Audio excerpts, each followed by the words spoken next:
예, 이제 우리가 살펴봐야 될 내용은 지난 시간에 이어서 행정법에 대한 내용들을 계속해서 보고 있죠. 이 시간에 우리가 같이 봐야 될 내용은 행정법의 법원, 그리고 행정법의 어떤 요건, 행정법이 가지고 있는 어떤 원칙, 일반 원칙, 그리고 행정법이 가지고 있는 효력, 이런 것들을 같이 한번 생각을 해보도록 하겠습니다. 일단 법원이에요. 그러니까 행정법이 가지고 있는 법원. 우리가 지난 시간에 행정법원에 대한 이야기를 했었는데 그 법원이 아니고 여기서 말하고 있는 법이라고 하는 거는 법의 근원을 얘기하는 겁니다. 법의 근원. 그러니까 법이 어떠한 형태에서 존재하고 있느냐, 어떻게 어디에서 나오느냐라고 하는 거죠. 그러니까 우리도 그 왜 강이라든지 시내라든지 이게 물이 나올 때 그 물이 어디에서 뿜어져 나오느냐 하는 수원을 찾잖아요. 그것처럼 행정법 자체도 그 법의 근원이 어디에서 오느냐.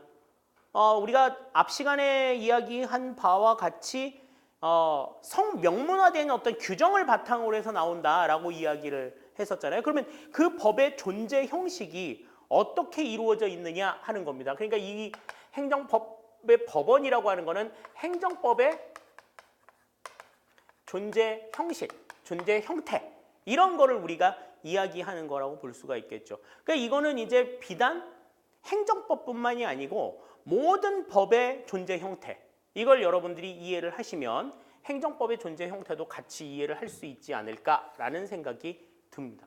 자, 그러면 첫 번째로 가장 대표적으로 우리가 생각할 수 있는 법원의 형태라고 하면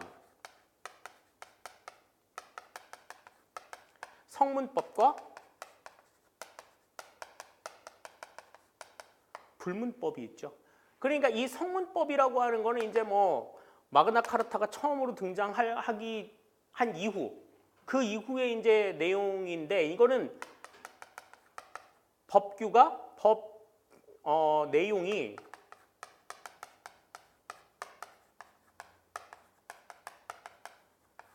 명문화된 거예요. 그러니까 문자화되어 있는 형태를 유지하고 있는 것, 이것을 우리가 이제 성문법이라고 이야기를 합니다. 그래서 성문법의 형태, 거의 대부분의 형태의 법들이 이 성문법의 형태를 가지고 있죠. 그러니까 우리가 앞 시간에 그 법의 어떤 계층에 대해서 설명을 드렸었는데, 가장 최상위법인 헌법과 그 다음에 법률, 그 다음에 국제 조약이나 이런 나름대로의 어떤 법규, 명령, 이러한 것들이 전부 다 명문화되어 있다는 얘기예요. 규칙, 그 다음에 자치법규, 이런 것들은 전부 다 그 나름대로의 내용들을 가지고 있다라고 하는 겁니다. 예. 그러니까 그 조문의 내용들, 그러니까 쉽게 말해서 법전에 기록이 되어 있다라는 거죠. 기록된 증거들을 볼 수 있다라고 하는 겁니다. 그래서 첫 번째로 헌법부터 보시면 최고의 법원이자 가장 기본이 되는 법원, 그러니까 모든 법의 기본이 된다라고 할 수 있죠.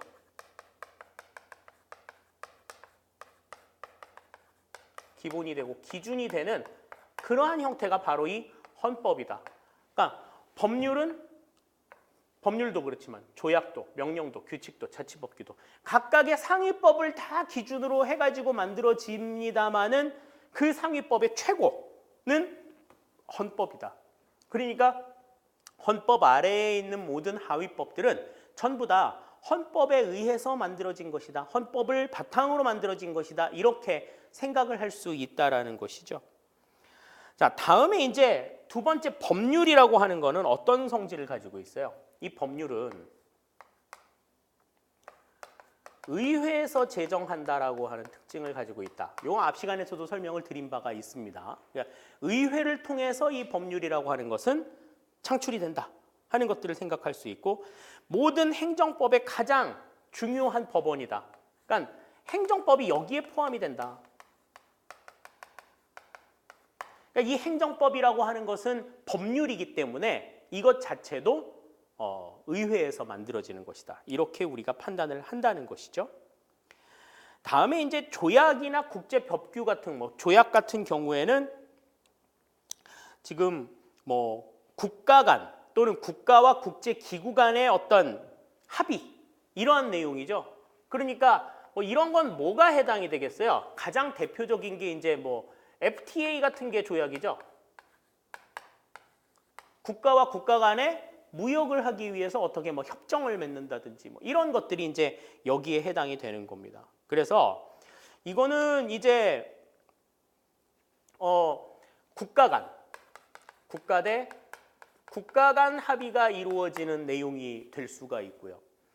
또 국가와 국가 간의 합의는 아니고 이거는 그냥 범국가 차원에서 해당이 되는 사람들은 누구에게나 적용이 돼야 될 조약들이 있어요. 예를 들어서 남극조약 같은 거.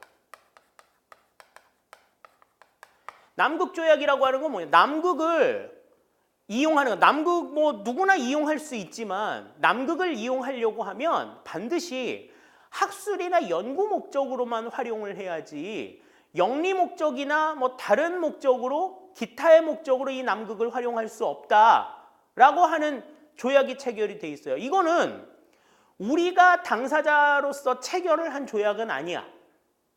하지만 국제기구에서 그렇게 결정을 해서 남극과 이해관계가 있는 모든 국가들은 이 조약에 따라야 해라고 이루어져 있는 그러한 조약들도 있죠. 그러니까 범국가 차원의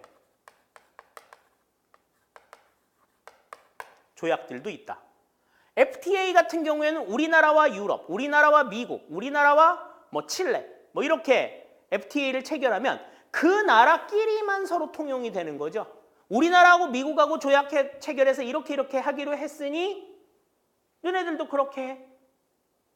이렇게는 얘기할 수 없다라는 거야. 똑같은 내용을 똑같이 해서 그들하고 체결을 하면 몰라도 그 미국하고 체결이 되어 있는 내용 바탕으로 우간다하고 얘기할 수도 없고 필리핀하고 얘기할 수 없다. 그런 이야기입니다. 네. 그래서 조약이나 국제법규는 이제 그러한 성격들을 가지고 있고요. 다음에 이제 명령이라고 하는 거는 법규적인 성격을 갖는 명령이 있고 또 행정규칙, 행정명령이 있어요. 그러니까 법규 명령과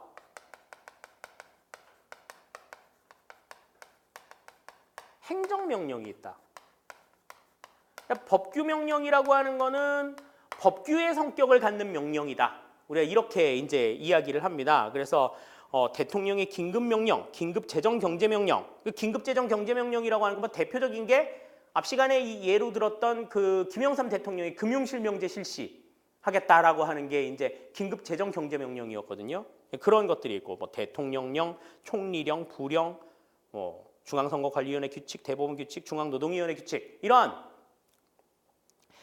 이것 자체가 어떤 그러니까 우리가 이제 이러한 것들은 어떤 모습으로 많이 봐요?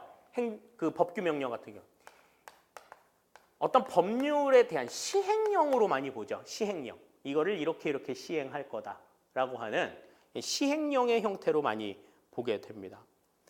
자, 다음에 행정규칙, 행정명령이 있습니다. 이 행정규칙이라고 하는 거는 외부에 통용이 되는 게 아니야. 이거는 행정조직 내부에 통용이 되는 거죠.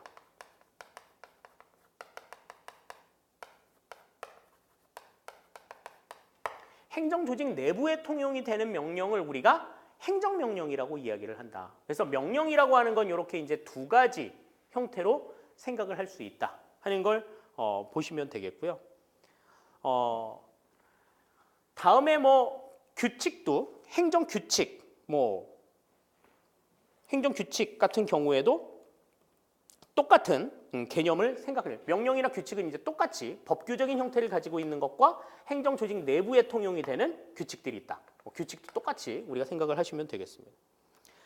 다음에 이제 자치법규라고 하는 게 이 자치법규라고 하는 거는 지자체에 통용이 되는 규칙을 얘기해요. 그러니까 지자체에 통용이 되는 것은 지방의회에서 제정하는 조례가 있고 그 조례를 바탕으로 해서 지자체장이 만들어내는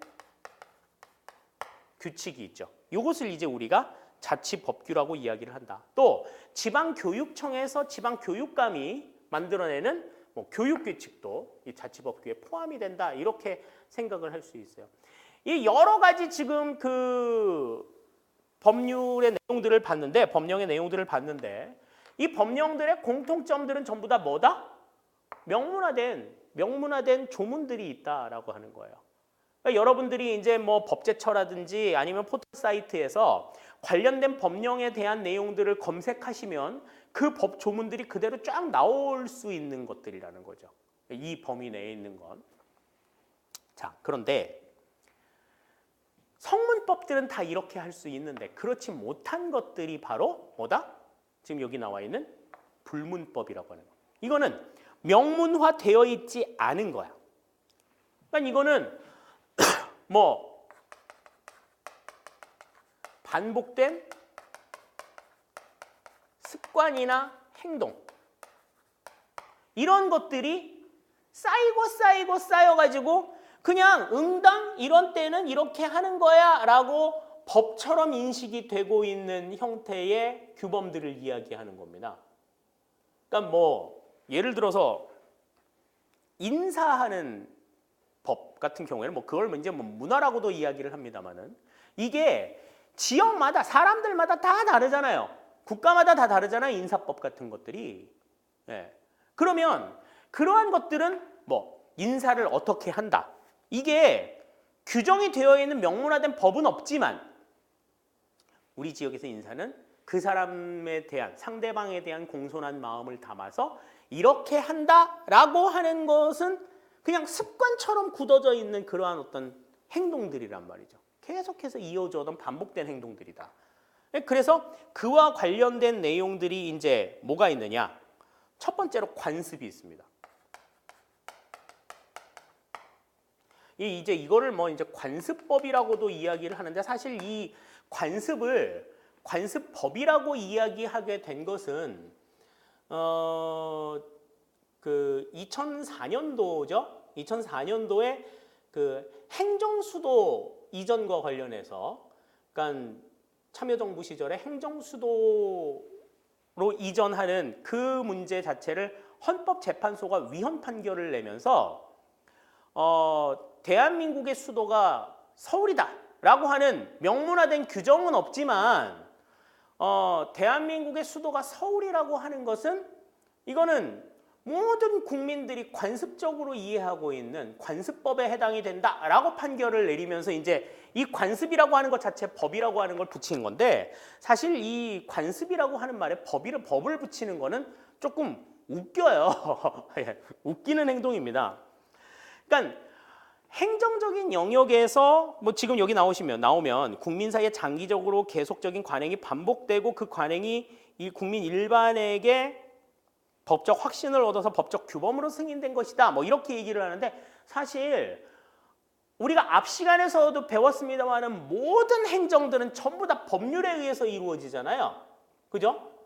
법률을 해가지고 행해진다. 법률 우위의 원칙과 법률 유보의 원칙 설명을 드렸는데 그런 거에 의해서 행해지고 있는데 관습법이라고 하는 게 존재한다? 그거는 조금 말이 안 되는 거예요. 요즘에는 그 행정수도 위헌 문제 때문에 뭐 관습헌법이라는 얘기도 처음 듣고 그랬습니다만은 사실 이거는 그냥 관습이라고 이야기를 하시는 게 맞습니다. 그래서 이게 어느 누구에게도 의심할 여지 없는 예전부터 꾸준하게 이어져 오던 통념이다. 어떤 뭐라고 해야 될까? 관행이다. 이렇게 인정이 되고 있는 것들. 그러니까 그러한 행위 자체가 그냥 이러한 상황에서는 사람들이 누구나 묻지도 따지지도 않고 그냥 그렇게 행동하게 되는 것. 이거는 그 사회의 문화에 굉장히 익숙해지고 길들여져 있기 때문에 나타나는 현상이잖아요. 그러한 것들이 그냥 법처럼 그렇게 되어 있는 거예요. 야, 이러라는 법이 있어? 라고 물어봤을 때 대답할 말은 없지만 우리는 늘 그래왔어 라고 이야기할 수 있는 것들, 이러한 것들이 이제 관습에 해당이 되는 내용이다 라고 하는 겁니다. 그래서 이 관습이라고 하는 거는요, 사실 그 자체만을 가지고 어떤 효력을 발생시킨다 이렇게 보기는 조금 어려워요. 그래서 성문법이 만약에 없다면, 성문법이 있으면, 명문화된 법이 있으면 이 명문화된 법을 따르는 게 맞는데, 만약에 명문화된 법이 없다라고 하면 어떻게? 여기에 대해서는 명문화된 뭐 어떻게 하라는 법은 없는데 그냥 이 상황에서 사람들이 늘 그래 왔어. 이렇게 얘기했을 때는 어떻게 되는 거야? 성문법의 규정이 없는 경우에 그 법 집행의 보충적인 수단으로서 이 관습을 활용할 수 있다라고 하는 거죠. 이게 이제 통설로 인정이 되고 있습니다. 근데 이제 변방으로 이제 개폐적 효력설이라고 하는 것들도 있어요. 이거는 이제 성문법을 하나를 만들거나 기존에 있던 법률을 없애는 어떤 능력까지도 이 관습이 가지고 있다라고 하는 견해인데, 그거는 조금 적은 견해라고 볼 수가 있겠고요. 다음에 행정선례라고 하는 게 있어. 그러니까 이 관습에는 해당이 되는 게 이제 선례. 사법부의 판단에서는 판례도 들어가겠죠. 이것과 이거 굉장히 드문 현상인데 이거 이렇게 드문 현상에 대해서 이거 어떻게 하지? 이거 관련된 법이 있어? 근데 이거 관련된 근거가 딱히 뭐가 이게 없어요. 이때는 이제 조금 문제가 되겠죠. 그러면 이거 비슷한 상황이 있었냐? 이거하고 비슷한 상황이 있었냐? 한 6년 전에 우리는 아닌데 저 다른 지방에서 이거하고 비슷한 이러한 사례가 있었는데 그럼 그때는 어떻게 처리했어? 그때 이렇게 처리했어요. 그러면은 이제 명문화된 규정은 없는데 이전에 비슷한 상황에서 이렇게 처리했다라고 하는 하나의 선례가 지금 이 문제를 해결할 수 있는 하나의 근거가 되는 거죠. 그래서 그때의 그 선례를 바탕으로 해서 이렇게 처리했다. 그때 그 선례할 때는 어떻게 처리했느냐? 그런 문제들을 이제 같이 따져보게 된다라는 거죠. 그런 게 이제 행정 선례이다라고 하는 겁니다. 다음에 이제 민중적 관습법.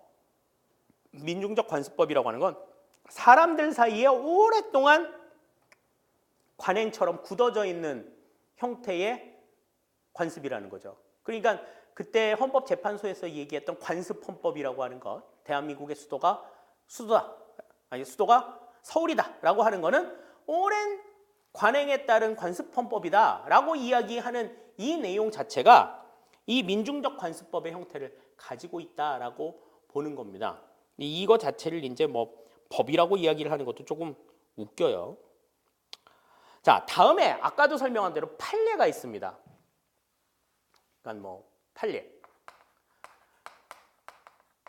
같은 사건에, 그러니까 동종의 사건에 대해서 어떻게 판결을 내렸다라고 하는 하나의 판례는 그 주변의 환경 상황이, 내외적인 환경의 상황이 아주 현저하게 변화되지 않았다.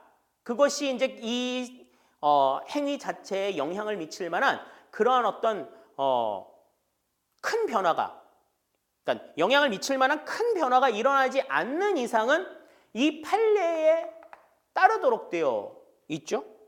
그래서 이 하나의 어떤 사건에 대해서 판결을 내리게 되면 그 판결은 동종의 다른 어떤 사건들에 대해서도 이 판례에 의해서 이거는 어떻게 해야 돼 라고 하는 나름대로의 행위 기준이나 지침들을 제공을 해주게 됩니다. 그래서 하나의 법으로서의, 법칙으로서의 어떤 효과를 갖게 된다라고 하는 것을 생각할 수 있는 거죠.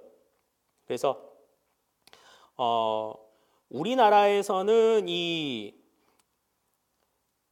그러니까 이거 자체가 그 판례 자체를 보는 그 관점 자체는 영미법계와 대륙법계가 서로 조금 달라요. 영미법계 같은 경우에는 이제 판례가 가장 기본적인 법원이 되고 이렇게 판결한 결과가 있어. 그러니까 이대로 해야 돼. 그런데 대륙법계 같은 경우에는 조금 달라요. 그냥 이러한 경우가 있어 라고 하는 거는 하나의 참고사항이야. 참고사항. 이 판례가 이 사건에 절대적으로 영향을 미치지 않아요. 네. 근데 이제 우리나라 같은 경우에는 그 영미법계보다는 대륙법계의 영향을 조금 더 많이 받습니다. 그래서 이 판례라고 하는 것 자체가 결정적으로 영향을 미치기는 합니다만은 그렇다고 해서 꼭 그래야만 되는 건 아니야. 이 판례 자체대로만 가야 하는 건 아닌 거죠. 이건 하나는 어디까지나 참고사항에 불과하다라고 하는 그러한 입장들을 가지고 있다라고 하는 겁니다. 그래서 뭐 대법원의 판례, 뭐 헌법재판소의 위헌 결정 이런 것들은 나름대로의 어떤 법원으로서의 성격을 가지죠. 특히 이제 헌법재판소의 위헌 결정 같은 경우에는 위헌 판결을 내린 딱 그 순간부터 그 해당 법령에 대한 효력이 정지되기 때문에 굉장히 조금 막강한 권력을 갖는다. 이렇게 우리가 생각할 수 있습니다. 자, 다음에 이제 봐야 될 것이 조리예요. 조리. 조리라고 하는 거는 쌀에서 돌 걸러낼 때 쓰는 게 아니고 또 지방자치단체에서 만드는 이 조례하고 구분을 할 필요가 있어요. 발음이 비슷하기 때문에 요거는 조금 상당히 좀 구분을 잘 해두셔야 되는데 조리라고 하는 거는 일반 사회에서 나쁜 짓 아니고 이 상황에서는 이렇게 하는 게 온당해 라고 판단하게 하는 어떠한 이치, 법칙 이런 것들을 우리가 조리라고 얘기를 해요. 그러니까 물이 위에서 아래로 흐른다라고 하는 자연 법칙 이거는 굉장히 당연한 거잖아요. 그냥 그런 것과 관련해 가지고 나타나는 어떠한 본질적인 어떤 원리 이런 것들을 우리가 조리라고 이야기를 합니다. 그러니까 바퀴가 어떻게 낮은 곳에서 높은 곳으로 올라갈 수 있어? 모터나 뭐 어떤 다른 힘 없이 지 스스로는 그렇게 못 가. 그게 당연한 거야. 그게 본질적인 법칙인 거죠. 이게 조리에 해당이 되는 내용이다라고 하는 겁니다. 그러니까 이거는 그러니까 옛날에는 뭐 이런 것들 있죠. 약속 시간에 늦었어. 약속 시간에 늦으면 뭐 여러 가지 이유들이 있죠. 뭐 차가 막혀서도 그렇고 중간에 사고가 나서도 그렇고 뭐 여러 가지 방법에 의해 가지고 뭐 교통이 막혀 가지고 약속 시간에 늦는 경우들이 있단 말이에요. 그럼 약속 시간에 늦으면 이미 출발할 때 그거를 아는 경우가 있고 출발할 땐 몰랐는데 가다 보니 늦을 것 같은 경우가 있잖아요. 근데 옛날에는 출발하기 전에 늦을 것 같다 그러면 미리 그 사람하고 전화해가지고 나 오늘 조금 늦을 것 같아. 미리 얘기할 수 있잖아요. 근데 가는 도중에는 연락을 할 방법이 없어. 휴대폰도 없고 뭐 이동통신이 없었으니까 그때는 일단 내가 집을 나왔다. 집을 나와서 뭐 어떤 차를 탔다. 그러면은 내가 상대방이랑 연락할 수 있는 방법은 없는 거야. 그러면은 기다리는 사람들도 마냥 기다릴 수 있어. 마냥 기다려야만 돼. 그거밖에 방법이 없어. 그래서 나중에 설명을 들을 수밖에 없죠. 나중에 설명을 들을 수밖에 없는데 요즘은 어때요? 그러니까 뭐 만약에 그 사람하고 연락이 안 된다. 그러면 이 사람이 지금 차를 타고 있는데 차가 막히나 보다. 이렇게 그냥 생각하는 게 당연한 거야. 그게 당연한 건데 요즘은 그게 당연해요? 당연할 수가 없어. 왜? 개인마다 다 이제는 이동통신을 다 소유하고 있기 때문에 내가 중간에 뭐 어떤 사고를 당해가지고 늦게 됐다라든지 뭐 중간에 어떤 일이 발생을 해가지고 뭐 좀 급박하게 좀 변동되어야 하는 어떤 문제가 발생을 했다든지 이렇게 된다라고 하면 그거는 즉각 연락할 수 있잖아요. 아무런 연락 없이 그냥 가만히 있다가 나중에 가가지고 이야기한다. 그거는 굉장히 좀 무책임한 행동으로 인식이 되기가 쉬워요. 예전에는 그게 무책임하지 않았는데 지금 상황에서는 되게 무책임한 행동이 되는 거야. 왜? 주변의 환경이 그만큼 많이 달라졌기 때문이라는 거죠. 그러니까 이 조리라고 하는 거는 그때그때의 주변 환경이나 상황에 따라서 바뀔 수 있어요. 예전에는 그게 그렇게 해도 먹혔는데 왜 지금은 안 돼? 야, 그때하고 지금하고 같아? 상황이 달라졌는데 이렇게 바뀔 수 있다라는 거죠. 그런데 그게 바뀌는 게 어떻게 해서 바뀌었다. 이렇게 바뀌었네. 이렇게 변동의 사항들을 항상 흔적으로 남기느냐? 그렇지 않다라는 거야. 지금은 상황이 달라졌잖아. 상황이 이렇게 달라졌는데 이렇게 전에는 없던 많은 방법들이 생겨났고 그럼 이 방법에 의해 가지고 활용하면 되잖아.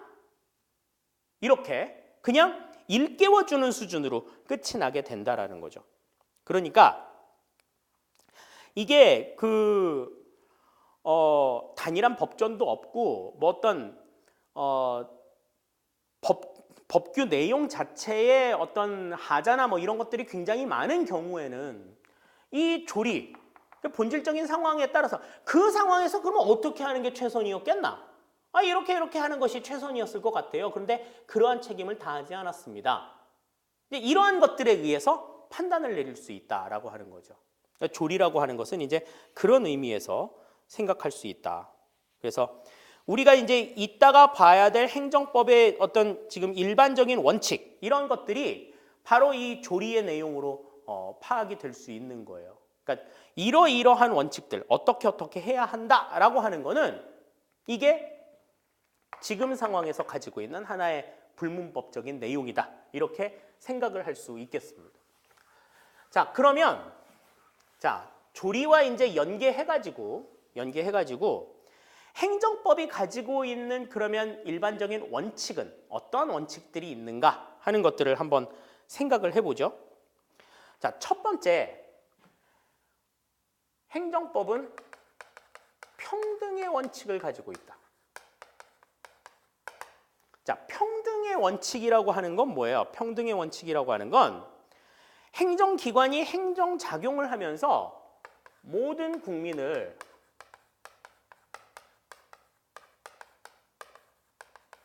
공평하게 대우하는 걸 의미해. 공평하게 대우하는 것. 자, 그러면 여기서 말하는 공평이라고 하는 거는 뭐냐? 공평이라고 하는 것. 자, 똑같은 건, 같은 건 같게, 다른 건 다르게 대우하는 걸 공평이라고 얘기하는 거야. 이 사람이 일을 많이 했어. 그러면 많이 한 만큼 돈을 받아가고 이 사람은 일을 적게 했어. 그럼 똑같은 기준에서 일한 만큼 이 사람보다는 적게 돈을 받아가는 거. 이게 공평한 거야. 일을 적게 했는데 일 많이 한 사람하고 돈을 똑같이 받아간다. 이거는 공평한 게 아닌 거죠. 네, 그래서 행정작용을 하는 데 있어서 그러니까 이 사람이 조금 피해가 커. 그러면 국가가 배상을 해주는 것도 그 피해의 크기와 비례해서 크게 배상을 해야 되는 거죠. 야, 얘도 피해 있고 나도 피해 있고 똑같이 피해 입었는데 왜 얘는 배상을 더 많이 해줘? 피해의 크기가 크기 때문에 그렇다라고 하는 거예요. 피해의 경중에 따라서 공평하게 대우해야 한다라고 하는 거죠. 그러니까 이 공평하게 대우한다라고 하는 거는 그러니까 쉽게 말해서 똑같은 상황인데 누구는 못하게 대하고 누구는 낮게 대하고 이런 차별을 금지하자. 이런 개념이 아니야. 이런 개념이 아니라 실질적으로 아까 얘기한 대로 그 사람이 당한 어떤 여건 이런 것에 비례해서 대우를 해야 된다라고 하는 거죠. 많이 피해를 입었으면 배상도 조금 많이 받을 수 있어야 된다. 조금 피해를 입었으면 그러니까 받은 양만큼 피해를 받은 만큼 이익을 받은 만큼에 대한 어떤 처분 이런 것들이 있어야 한다라는 거죠. 다음에 만약에 다른 건 다르게 취급해야 하는데 만약에 다른 걸 같게 취급하거나 같은 걸 다르게 취급해야 될 상황도 생길 수가 있어요. 그럴 때에는 반드시 그에 합당한 이유가 있어야 돼. 그에 합당한 이유가. 그래서 이 사람은 피해가 조금 적지만 뭐 너하고 좀 달라. 부양 가족도 없고 이 사람은 지금 이 사람 혼자라서 누가 이 사람을 돌볼 사람이 없어. 받은 피해가 똑같다고 하더라도 이 사람은 조금 더 나은, 조금 더 배상을 해줘야 될 필요가 있겠다. 이런 나름대로의 근거가 있어야지 그냥 불쌍해 보여서요. 뭐 안 좋아 보여서요. 그냥 이거 이렇게 더 해주면 좀 더 나을 것 같아서요. 이런 두리뭉실한 내용으로는 안 돼. 합리적인 이유가 있어야 된다는 거죠. 합리적인 이유에 근거한 차별은 인정하되 합리적인 이유가 없는, 근거 없는 차별은 공평성에 위배가 된다. 평등성에 위배가 된다라고 하는 걸 생각하셔야 됩니다. 그래서 거기에 대한 적용 사례들이 나와 있죠. 뭐 재량권 통제 원칙이나 재량 준칙 평등 원칙, 뭐 불법 앞의 평등, 뭐 이런 거 보시면 일단 재량권 행사 자체는 위법이 아니라 하더라도 제3자에 대한 처분과 비교해서 불리한 처분에 해당하는 경우에는 위법에 해당이 된다. 다음, 재량권을 행사할 때 잘못하지 않도록 일정한 기준을 상부에서 내려주는 이러한 재량 준칙 같은 것들이 평등 원칙의 어떤 간접적인 효력을 갖는다. 다음, 불법 앞의 평등이라고 하는 건 국가의 불법을 요구하는 거예요. 그러니까 얘한테 어떤 불법을 저질렀어, 국가가. 그러니까 평등의 원칙 때문에 다른 사람한테도 다 잘못해야 된다는 거야. 그러면은 이거는 국가한테 불법을 하라는 얘기잖아요. 어쩌다가 실수로 그냥 불법을 했네. 불가피하게 불법을 저지를 수는 있어. 근데 그 불법을 저질렀다고 해서 다른 사람들한테 다 불법을 저질러야 되는 건 아니야. 그게 공평성의 원칙에 해당이 되는 건 아니라는 거죠. 자, 다음에 자기 구속의 원칙이 있습니다.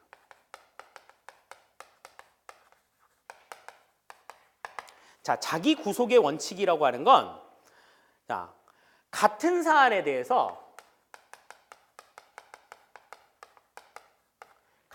대한 처분은 전부 다 동일해야 한다라고 하는 원칙이에요. 다시 말해서 무슨 얘기냐? 어느 누구한테 똑같은 사항에 대해 가지고 이러한 처분을 내렸어. 그러면 다른 사람에게도 똑같은 처분을 내려야 한다는 거야. 아, 이 사람한테 이미 이렇게 처분을 내려서 너한테도 이렇게 해야 돼.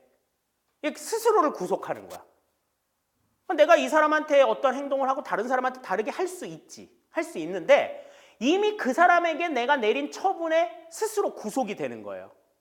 스스로 구속이 돼서 다른 똑같은 상황이 있어서 이거 좀 봐줄 수 있잖아요. 아니야. 이거 뭐 마음 같아서는 봐줄 수 있는데 이미 지금 비슷한 사례로 이렇게 처분을 받은 사례가 있으니 그 사례대로 처분을 받아야 한다라고 하는 것이 자기 구속의 원칙에 해당이 되는 겁니다.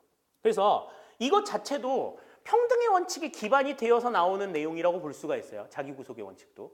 그게 이제 이 사람이 이만큼을 받았으니 너희들도 똑같으니까 이만큼을 받아라 라고 이야기를 할 수 있는 게 자기 구속의 원칙이죠. 그래서 이게 이제 성립이 되려고 하면 같은 사안이다 라고 하는, 똑같은 동일한 사안이어야 한다라고 하는 게 필요하고, 두 번째, 선처분이 있어야 돼. 선처분의 내용이 있어야 이게 이것과 같은 사안에 대해서 먼저 처분을 어떻게 받았으니까 이 처분을 이렇게 받아야 된다라고 하는 것이 존재한다라는 거죠. 그래서 자의적으로 행정을 하게 되는 이러한 부조리를 좀 방지하고, 또 재량 준칙 이렇게 처리해라고 얘기하는 외부적인 효과도 법규화하는 나름대로의 긍정적인 기능들도 있습니다만은, 적법한 행정을 하는 데에는 나름대로 한정을 둘 수 있죠. 그러니까 법대로 한다라고 하면은 더 많은 어떤 처분들을 할 수 있는데, 먼저 내려진 처분에 구속이 되어서 그만큼을 못하게 되는 경우들이 있으니까 적법성에 조금 한정을 주게 되는 그러한 요구들이 있는 거죠. 자, 다음에 이제 세 번째 비례의 원칙입니다. 자, 이 비례의 원칙이라고 하는 거는 이제 지금 다른 말로 과잉 금지의 원칙이라고 하는 건데, 그러니까 이거는 처분의 양, 처분의 정도는 반드시 꼭 필요한 정도로만 주어져야 한다라고 하는 겁니다. 그러니까 어떤 필요한 요만큼이 필요하다 그러면 요만큼만 주고 이만큼이 필요하다 그러면 이만큼을 주는 게 맞다라는 거죠. 요만큼이 필요한데 야 혹시 모르니까 가지고 있어 이만큼을 주고 이거는 안 된다라고 하는 겁니다. 그래서 이 행정 목적과 행정 수단 사이에는 합리적인 비례 관계가 형성이 되어 있어야 한다라고 하는 원칙이 바로 비례의 원칙이에요. 그래서 일단 여기에서는 처분의 정도도 그렇습니다만은 그러니까 수단의 적합성도 있어야 돼. 수단의 적합성. 얼마 전에 제가 살고 있는 집이 5층인데요. 얼마 전부터 그 베란다에 아침마다 비둘기가 한 쌍씩 이렇게 날아와서 에어컨 실외기 위에도 앉아 있고 베란다 난간 위에도 앉아 있고 막 이러더라고요. 그래서 이제 뭐 비둘기가 막 이렇게 뭐 배설물도 이렇게 싸고 막 그러면 베란다가 지저분해지니까 이제 걔네들을 막 이렇게 쫓았거든요. 보일 때마다 쫓았는데 어느 날 나갔다가 집에 딱 들어왔더니 베란다에 나와 있는 이 빈 화분에다가 이 비둘기가 알을 2개를 낳아 놓은 거예요. 그래서 이제 알을 낳았으니 그 어미 비둘기가 그 알을 품어야 되겠죠.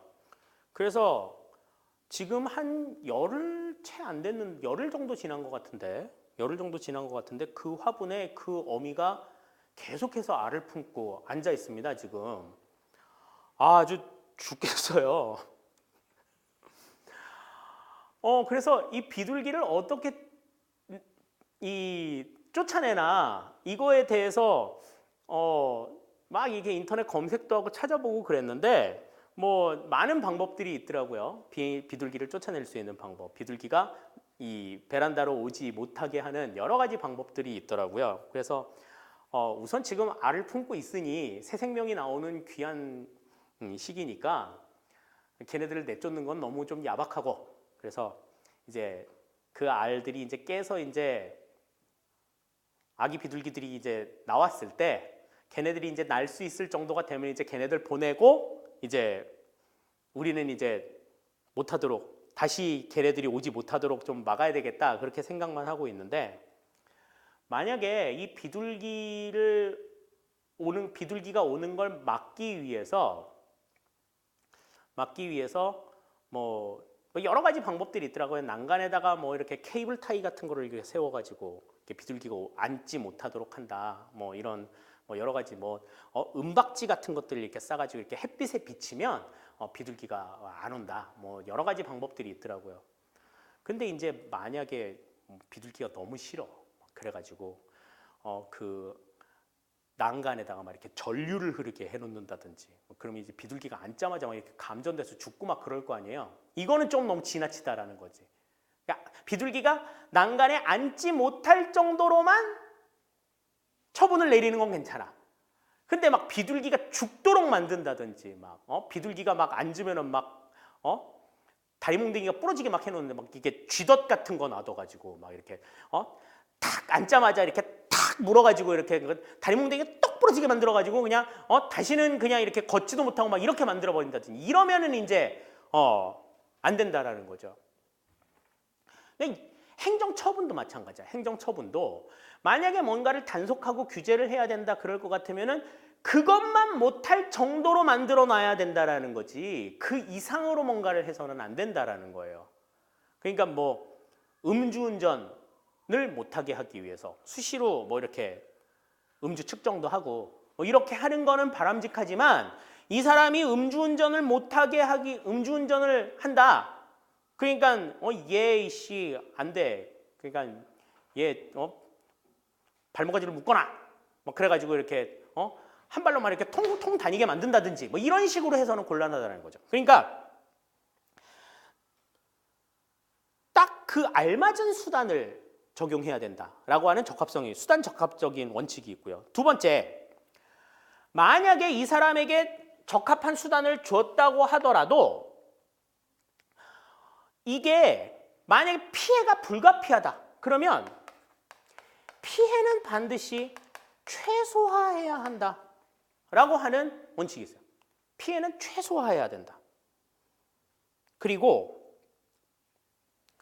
자, 이 처분을 내렸을 때 처분을 통해 받는 이익보다 처분을 통해서 받는 불이익이 더 클 때는 이 처분은 내려서는 안 된다. 다시 말해서 이 처분은 반드시 그 처분을 통해서 얻는 불이익보다 이익이 클 때에만 적용이 될 수 있어야 한다. 라고 하는 원칙이 바로 이 비례의 원칙에 해당이 되는 내용이다. 이렇게 볼 수가 있어요. 자, 다음에 이제 부당결부 금지의 원칙이라고 하는 게 있습니다.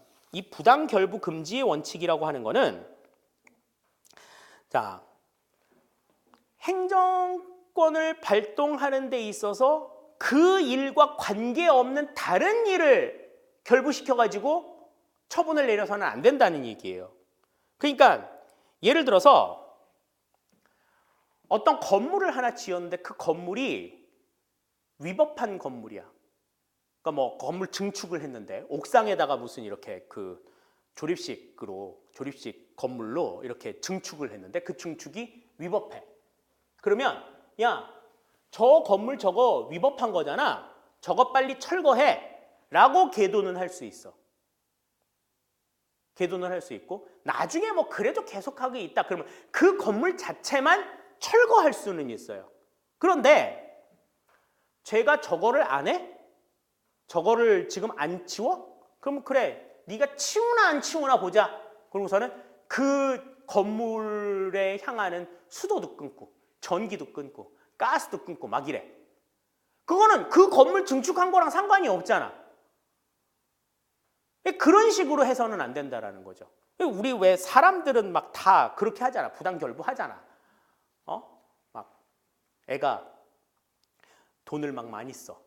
그러면은 밖에 나가서 막 그렇게 돈 많이 쓴다고 많이 쓰면은 용돈을 줄이거나 뭐 아껴 써라 뭐 이렇게 얘기하는 정도로 끝나야지. 막 밖에를 못 나가게 한다고 막 여자애들 막 이렇게 머리 자르고 막 이렇게 방에다 가둬놓고 나오지 마! 막 이러고 이러는 거는 이제 문제가 된다라는 거죠. 막 아빠 막 밤늦게까지 막 술 드시고 들어왔다고 막 밥도 안 주고 막 엄마 막 그러는 거. 이거 부당결부야 이거. 안 돼요. 자, 그래서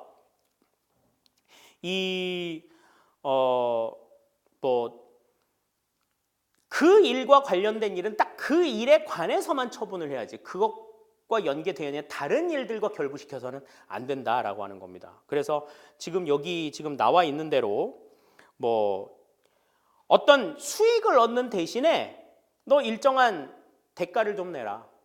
이런 거. 이건 부당결부의 원칙에 해당이 되는 거라는 거죠. 그러니까 왜 그 은행 같은 데서 왜 어떤 대출 받으려고 하면 그 꺾기 같은 거 하잖아요. 그 속된 말로. 그러니까 그 어느 정도의 뭐 어떤 그 은행에 이자 수익을 줄 수 있도록 추가적인 대출을 받도록 하는. 그래서 실제 대출은 1,000만 원 받는데 뭐 실제로 받는 건 한 500만 원 정도 받고 그냥 이자는 1,000만 원어치 내도록 하는 그러한 요소들. 이게 행정처분에서 이러한 일이 발생한다라고 하면 이건 부당결부의 원칙에 해당이 된다 하는 겁니다. 다음에 뭐 행정의 실효성을 확보하기 위해서 뭐 행정법규 위반을 하는 데 대해 가지고 뭐 여러 가지 다른 사업에 참여나 이런 것들을 거부하는 것. 또 급부행정 할 때 상대방한테 반대급부를 요구한. 내가 이거 줬으니까 너 나한테 뭐 할래? 뭐 이런 거 묻는 거. 국가에서 행정처분을 하는 데 있어서는 온당하지 못하다라고 하는 거죠. 다음에 복수면허 취소. 그러니까 우리나라는 그 복수면허를 가질 수가 있죠. 그러니까 여기서 복수면허라고 하는 게 뭐냐면 예를 들어서 오토바이 면허, 원동기 면허하고 운전면허하고 다르게 취급됩니다. 예전에는 똑같이 취급됐었는데 지금은 다르게 취급돼요. 그러면 내가 오토바이를 운전하려고 하면 오토바이 면허를 따로 따야 돼요. 원동기 면허를 따로 따야 되고 운전하려고 그러면 운전면허도 따야 돼. 그러면 차를 몰고 음주운전을 하다가 걸렸어. 그러면은 그 운전면허만 취소하면 돼. 면허 취소가 됐다. 그러면 운전면허만 취소하면 돼. 근데 이 사람이 원동기 면허도 가지고 있는데 원동기 면허까지 같이 취소한다. 안 된다는 거야.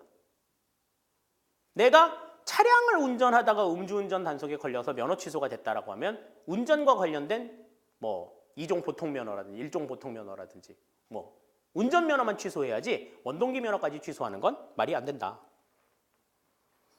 다음에 이러한 어떤 부당 결부로 인해서 피해를 받았다라고 하면은 이거는 이제 행정쟁송감이 되는 거죠. 행정소송이나 행정심판의 대상이 되고 또 국가 배상의 대상이 된다라고 하는 것을 생각하실 수 있겠습니다.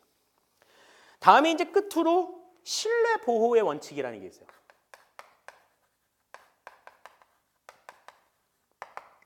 자, 이 신뢰 보호의 원칙이라고 하는 거는 행정기관의 어떠한 언행에 대해서 국민이 절대적인 신뢰를 하고서 어떤 행동을 했을 경우에 그 신뢰를 보호해 줘야 된다. 그것이 잘못됐다 하더라도, 그러니까 예를 들어서 오늘부터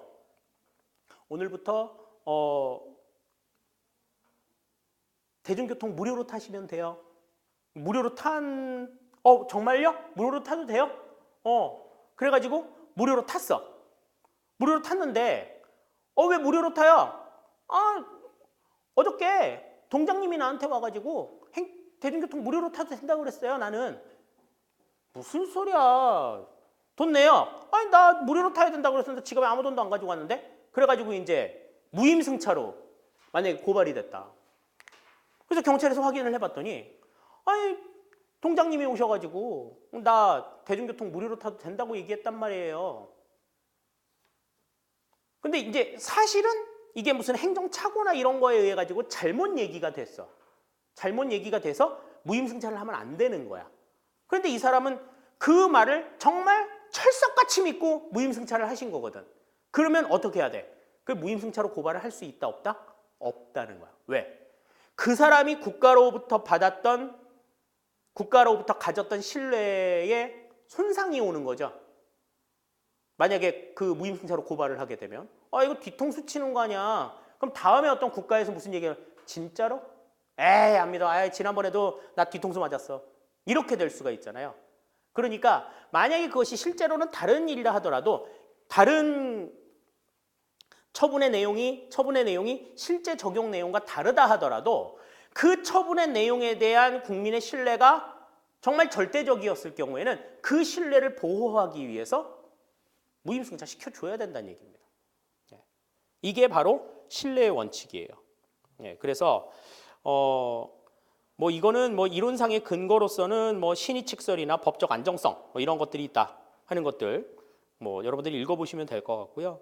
구성 요소로서는 선행 조치가 있어야 되고 보호 가치가 있는 신뢰가 있어야 되고 상대방의 처리가 있어야 되고 인과관계가 있어야 된다. 인과관계. 선행 조치에 반하는 행정 작용이 있어야 한다. 이것이 이제 구성 요소가 되겠습니다. 그래서 대표 적용 영역 보시면 수익적 행정행위 취소 줬다 뺏는 거죠. 너 이 줄게 그러다가 아니야 너 아니래 그래서 다시 뺏는 거 안 된다는 거야. 이거는 일단 준 거는 준 걸로 끝내야 된다는 얘기죠. 잘못 줬어. 그럼 그 사람이 준 거 말고 다시 다른 사람에게 줘야 된다는 얘기입니다. 행정계획의 변경이나 행정법상의 실권이나 법령의 소급 적용 금지 이런 것들이 이제 대표 적용 요경이라고 볼 수가 있어요. 자, 다음에 이제 마지막으로 봐야 될 것이 이제 행정법의 효력입니다. 이 효력은 시간적인 효력, 공간적인 효력, 그 다음에 대인적인 효력 이렇게 세 가지 정도로 나누어질 수가 있는데요. 자, 우선 효력에 있어서 행정법의 시간적인 효력은요. 보통 법은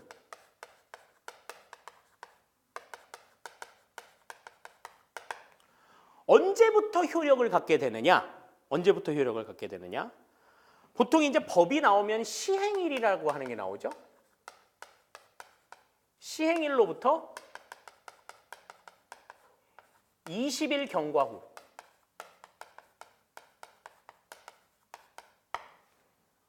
효력을 갖게 된다. 그러니까 보면은 이제 맨 마지막에 이 법의 시행일은 몇 년 몇 월 며칠부터로 한다. 그러면 그 날짜로부터 20일이 경과한 다음부터 효력을 갖게 된다. 우리가 이렇게 알 수가 있어요. 그래서 근데 이제 여기에서 이제 문제가 되는 거는 우리가 그 소급 적용은 안 된다라고 하는 건 잘 알고 계시죠? 그러니까 이 시행일 이전에 발생한 상황에 대해서는 우리가 적용을 할 수가 없다라고 하는 거는 우리가 너무나 잘 알고 있어요. 그런데 이제 이런 문제가 발생할 수 있어. 자, 어떠한 일이 발생을 했어. 발생을 해가지고 쭉 진행이 되어 오고 있단 말이에요. 진행이 되어 오고 있던 과정에 이 시점에 법이 바뀌었어. 법 개정이 이루어져가지고 지금 이 발생이 돼가지고 이어지고 있는 이 법 개정 이전에는 이게 굉장히 적법한 내용이었는데 법 개정이 있고 난 다음에 이게 이제 위법한 내용으로 바뀌게 되는 상황이 있단 말이야. 이때는 이거 어떻게 하느냐 이거야. 계속해서 진행이 되고 완료가 지금 안 됐는데 법 개정이 그 진행이 되고 있던 그 과정에 생겨가지고 적법의 상황이 위법의 상황으로 바뀌었다. 그러면은 이거는 일단은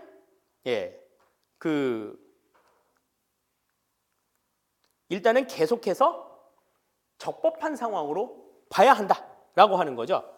그런 것에 대한 내용이 이제 진정소급표와 부진정소급표라고 하는 게 있습니다. 그래서 이게 진정소급표라고 하는 거는 이미 종료된 법률 관계에 대해서 새 법률을 적용하는 거예요. 이거는 안 되는 거야. 그런데 부진정소급표라고 하는 거는 지금 이 상황인 거죠.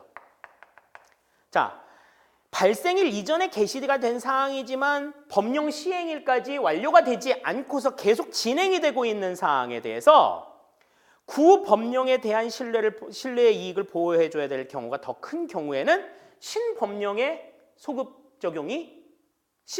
적용이 불가하다라고 하는. 그러니까 지금 이 상황은 적법하다고 인정을 받아가지고 진행이 되고 있는데 법 개정이 돼가지고 이 위법한 상황으로 됐다. 그러면 이거 하지 마라고 이야기를 하면 지금 이게 발생이 돼가지고 완료가 된 그러니까 이것 자체만 부분적으로만 이게 잘라질 수가 없는 거잖아요. 이 발생 자체부터가 무효가 되는 상황이 생기는 거기 때문에 지금 만약에 법 개정이 돼서 지금 이 상황이 위법이라 하더라도 이전에 적법한 상황을 바탕으로 해서 진행이 되고 있는 상황에 대해서는 이걸 위법으로 인정하지 않고 적법으로 인정을 해야 한다라고 하는 것이 부진정소급표의 의미다. 부진정소급표의 의미는 반드시 기억을 해두셔야 돼요. 다음 세 번째 소력 효멸에 대한 내용입니다. 소력 효멸에 대한 내용은 이제 법 개정이 이루어져서 법의 내용이 바뀌었을 때 신법을 우선 적용하는 것 때문에 이제 구법은 소력이 효멸이 되는 거고요. 다음에 특별법이 만약에 만들어져 있다. 이 일반법과 일반법보다 상위법인 특별법이 만들어졌을 때는 특별법을 우선 적용하기 때문에 이 일반법 자체에 효력이 발생하지 않습니다. 다음에 한시법이라고 하는 거는 이 법은 몇 년 몇 월 며칠부터 몇 년 몇 월 며칠까지 효력을 발생한다. 그러면 그 효력 만료 시점이 지나고 나면 자동으로 효력이 소멸을 하게 된다라고 하는 걸 생각하실 수 있죠. 자, 다음에 이제 장소적인 효력은 아까도 전 시간에 그 행정법에 대한 의미에 대해서 이야기할 때 행정법은 국내 공법이라고 이야기했잖아요. 국내에서만 적용이 된다라고 볼 수 있어요. 근데 이제 예외적으로 따져봐야 될 것은 국제법상 치외법권이 인정되는 자가 사용하는 토지시설. 대표적인 게 뭐가 있어요? 대사관이 있습니다. 대사관. 그러니까 그 국가의 대사관의 영역은 그러니까 그 나라예요. 그러니까 만약에 우리나라가 인도네시아의 대사관 있을 거예요. 인도네시아 대사관은 그 인도네시아 땅이 아니라 인도네시아의 법이 적용이 되는 게 아니라 한국의 법이 적용이 되는 그러니까 이른바 인도네시아 입장에서는 치외법권 지역이 되는 거죠. 이게 이제 예외적인 지역인 거고 다음에 이제 특정 지역에만 효력을 갖는 경우들이 있습니다. 뭐 지역 균형 개발 및 지역 중소기업 육성에 관한 법률. 그러면 해당 지역에만 해당이 되는 법률이 될 거고, 자유무역 지형의 지정 및 운영에 관한 법률. 그럼 자유무역 지역으로 지정이 되는 지역에만 해당이 될 겁니다. 다음에 행정법규를 정리한 기관의 본래 관할 구역을 넘어서 적용이 되는 경우. 그다음에 행정구역이 변경될 경우에는 종전에 그 지역에서 시행이 되던 법규가 유효하다. 이런 것들이 이제 장소적인 효력에 대한 내용이 될 거고요. 다음에 이제 세 번째 대인적인 효력인데요. 대인적인 효력에서는 우리가 좀 살펴봐야 될 것이 두 가지의 관점이 있어요. 속인주의와 속지주의가 있어요. 속인주의와 속지주의. 자, 속인주의라고 하는 거는 그 행정법규가 적용이 되는 영토 내에 있는 모두에게 적용이 되는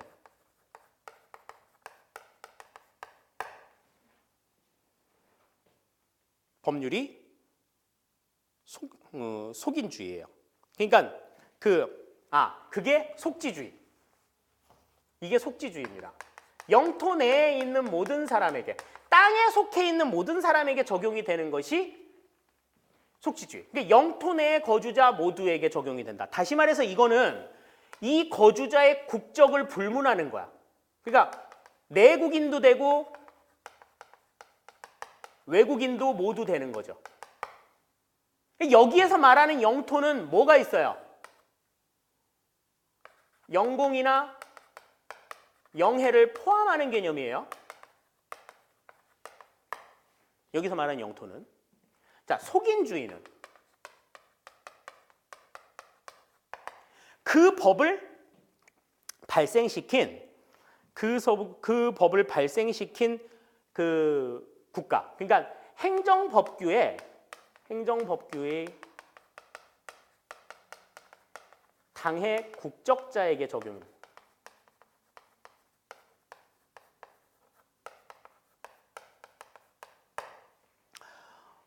우리나라의 대부분의 행정법규는 이 속지주의가 아니라 속인주의를 채택하고 있습니다. 속인주의. 그러니까 우리나라는 한국인이 미국에서 태어나든 일본에서 태어나든 유럽에서 태어나든 한국인이 만약에 아이를 출산했다. 그러면 일단 자동적으로 어떻게 돼요? 한국 국적이 주어지죠. 한국 국적이 주어져. 근데 미국은 어때? 미국은 속지주의예요. 미국은 속지주의라 자국 내에서 태어난 모든 아이들에게 미국 시민권이 자동적으로 부여가 됩니다. 그래서 미국에서 태어난 우리나라 애들은 이중 국적이 되는 거예요. 태어나자마자. 자, 그런데 우리나라는 이제 속인주의를 채택한다. 또 다른 하나의 예를 하나 들어볼까요? 우리나라는 마약을 복용하는 게 금지가 되어 있죠. 마약을 복용하는 금지가 되어 있어요. 근데 마리화나 우리가 그 대마초라고 얘기하는데 이 대마초는 어떤 국가는 이 대마초 흡연을 합법화한 국가들이 있어요. 그래서 그 나라에서는 사람들이 대마초를 피우는 게 죄가 아니야. 그래서 그 나라에 가가지고 그 나라 친구들을 만났는데 그 나라 친구가 만약에 대마초를 주면서 한번 피워봐 라고 만약에 줬다. 그 나라에선 대마초 흡연이 합법적이라 하더라도 우리나라 사람이 거기 가서 대마초를 피웠다. 그러면 우리나라 사람은 귀국해서 그 사실이 밝혀지면 적발이 돼요. 그러니까 마약 복용을 하는 게 우리나라는 금지가 되어 있잖아. 그러면 당의 국적자들은 어디를 가든지 합법화되어 있는 지역에 가서 마약을 흡입한다 하더라도 우리나라에 돌아와서는 처벌을 받는다. 우리나라는 속인주의를 채택하고 있기 때문에. 그래서 이 대인적인 효력에 있어서는 속지주의와 속인주의의 내용들을 여러분들이 기억을 좀 해두셔야 된다라고 하는 겁니다. 자, 이렇게 해서 이제 행정의 효력까지 우리가 살펴봤어요. 다음 시간에는 이 행정법 관계에 대한 내용들 한번 같이 이야기를 해보도록 하겠습니다. 굉장히 좀 딱딱하고 많은 내용들을 정리를 해드리고 있는데 여러분들이 착실하게 차근차근 정리해 두시기를 바랄게요. 수고하셨습니다.